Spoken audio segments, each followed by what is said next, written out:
書生與人打賭，如果他敢在亂墳崗坐一夜，對方就把家裡祖傳的王羲之的書法作品免費送給他。書生孟一場坐在一塊磚頭上耗時間，好不容易等到了3更天，也就是半夜12點左右。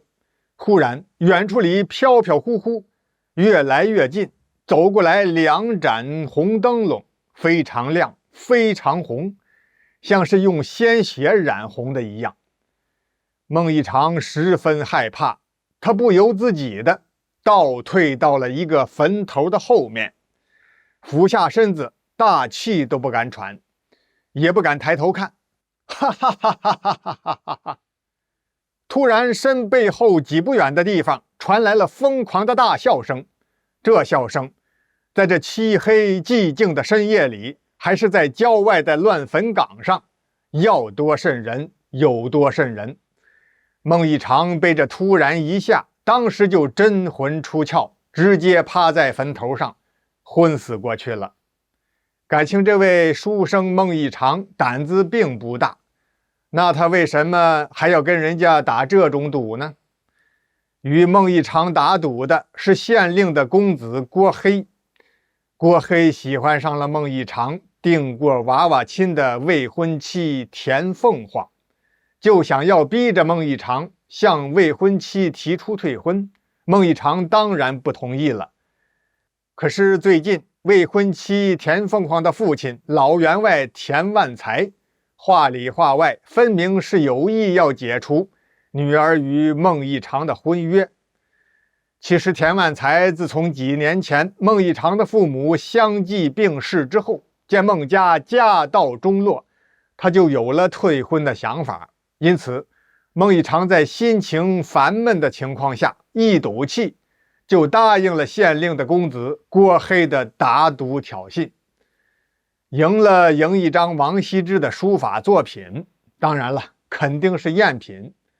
輸了的話，孟一場就得無條件的離開家鄉3年整，3年之內不許回家。郭黑的目的很明顯，那樣的話，他就可以讓他那個當縣令的爹找人到田家的府上去提親了。現在孟一場被郭黑派人給嚇昏了過去，醒來的時候已經是天光大亮。孟一場一看自己躺在自家的床上，打賭輸了，孟一場只能是履行諾言。在離家之前，他找到了未婚妻家裡，向田鳳凰的父親田萬才主動提出了退婚。田萬才也沒客氣，點頭就同意了。孟一場前腳離開家鄉剛走，第二天縣令郭雙德派出的媒婆就登門到田鳳凰家裡說親了。田萬才一看是縣令大人的兒子想娶自己的女兒，馬上就答應了，收下了聘禮。可没想到當天晚上，大小姐田鳳凰留下一張字條，便女扮男裝離家出走，去尋找那被迫退婚的未婚夫孟一場去了。田萬才不見了女兒，心急如焚，馬上到縣衙報案，希望縣令郭雙德能夠派人尋找他的女兒田鳳凰。縣令郭雙德一聽就火了，大膽！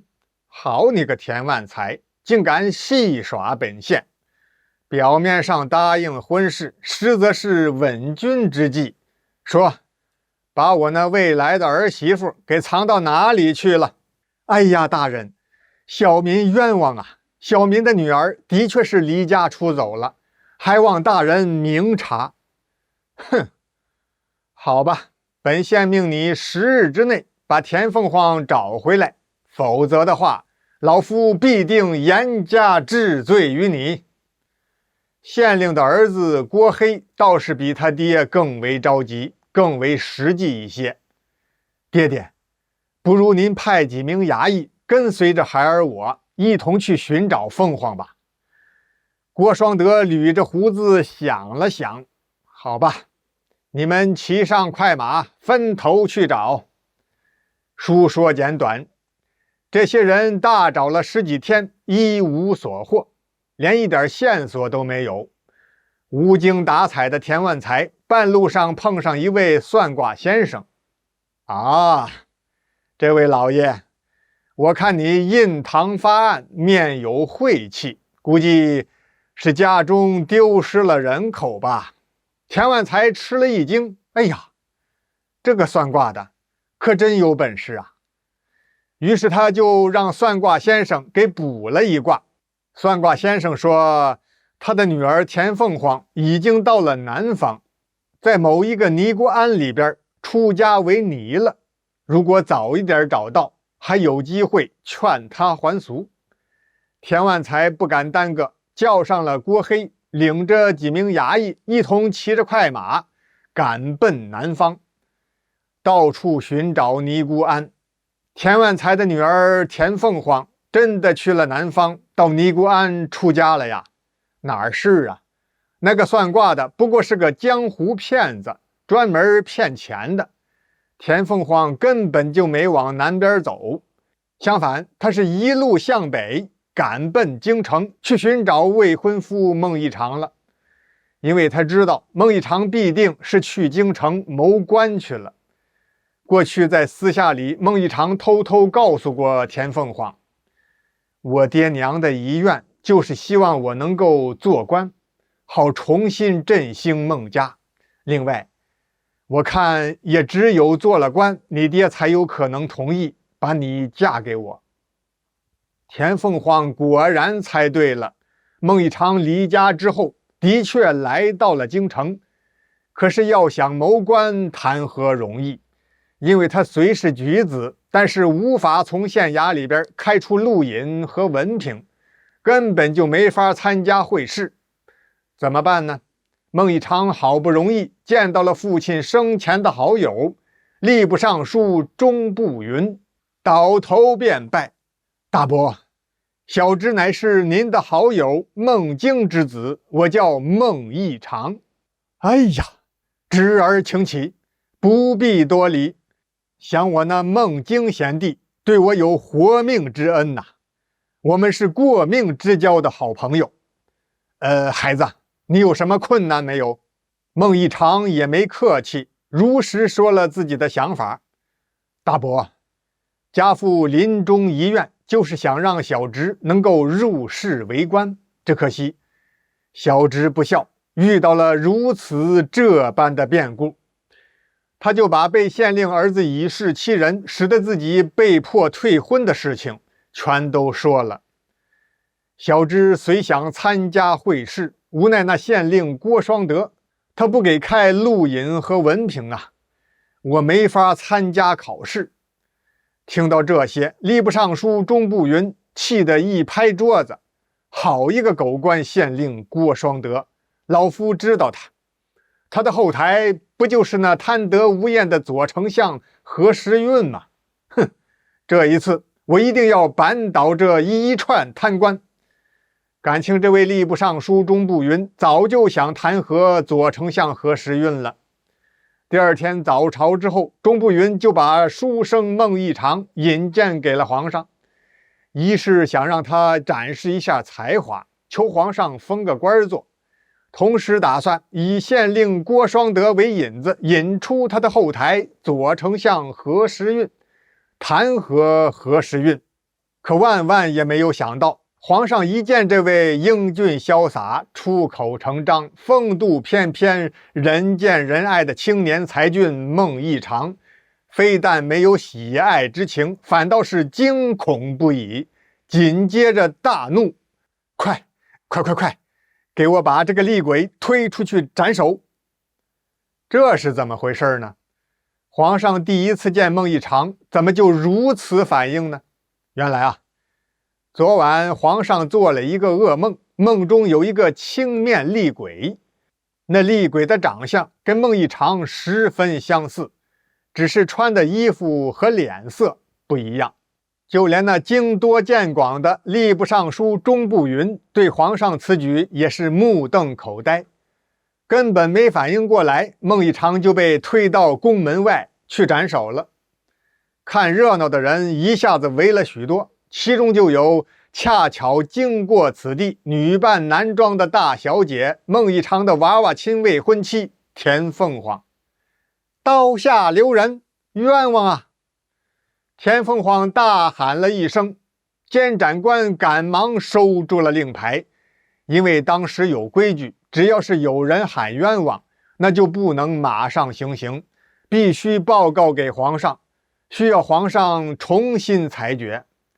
皇上聽說有人替那孟一長喊冤，他有點冷靜下來了。此時吏部尚書中步雲趕忙搭話：“陛下，您應該見一見那喊冤之人，以免被人說陛下您不夠聖明仁德啊。”田鳳凰一見皇上，行過大禮之後，毫不膽怯，把帽子一摘，露出髮髻。皇上與眾大臣都是一驚，感情這鸣冤之人是個女扮男裝的女子。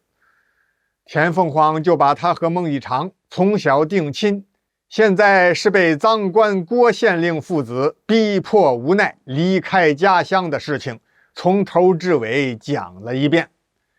最後他說：“皇上聖明，您剛才說夢中有一厲鬼，與我的未婚夫孟一長長相相似，這恰恰是說明孟一長大概就是天命之人，來幫助萬歲您懲治貪官的呀。”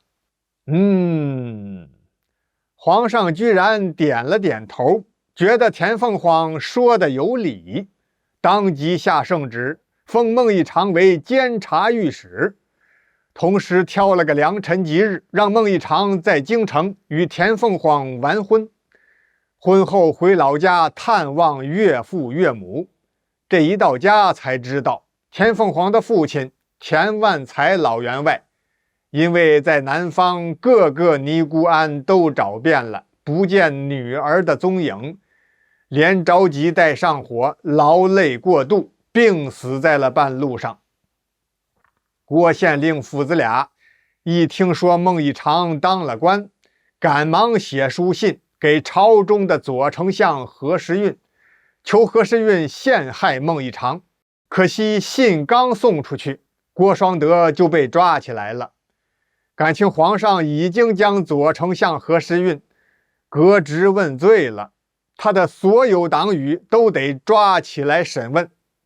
孟一長和田鳳凰呢，哭祭過岳父田員外之後，帶着岳母以及所有家眷回京城，協助吏部尚書中步雲審理左丞相何时運的案子去了。